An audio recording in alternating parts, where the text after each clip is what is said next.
చాణక్యం లేకుండా చక్రం తిప్పితే చక్రంలో ఉండే ఆ ఆకులు ఉన్నాయి కదా అవి పట పట పట పట ఇరిగిపోతాయి జగన్ సారు.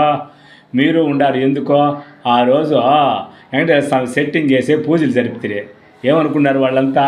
స్వామిని అవమానించాడు చూడు, అమరావతిలో సెట్టింగ్ చేసి ఆయన పిలిపిస్తాడు, ఈయన కదా దేవుడి దగ్గరికి పోవాలి అని చెప్పేసి మాట్లాడిన వాళ్ళంతా అయిపోతే ఏమైపోయినారు, అంతా నోరు మూసుకున్నారు. ఇప్పుడు చూడు మా సార్ లక్షణంగా శ్రీనివాస కళ్యాణ ఉత్సవాలు అమరావతిలో జరుపుతూ ఉన్నాడు. అమరావతి అభివృద్ధికి స్వామిని ఇక్కడికే పిలిపించినాడని చెప్పేసి వాళ్ళు ఎంత బాగా ట్రోల్ చేసుకుంటున్నారు.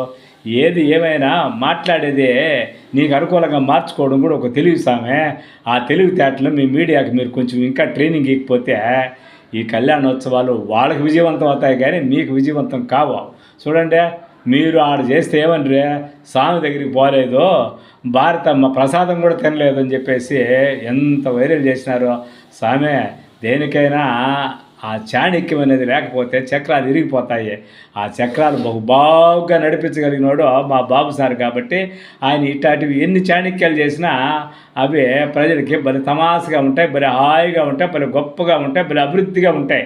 అభివృద్ధి సంపద సృష్టి అట్ట వాటి వల్లే వస్తుంది. కానీ మీలాగా ఇట్ట మాటల వల్ల మీరు ఏదో చేసిన దానివల్ల అభివృద్ధి రాదు స్వామి. అభివృద్ధి కేరా పడ్డ సో మా బాబు సారు.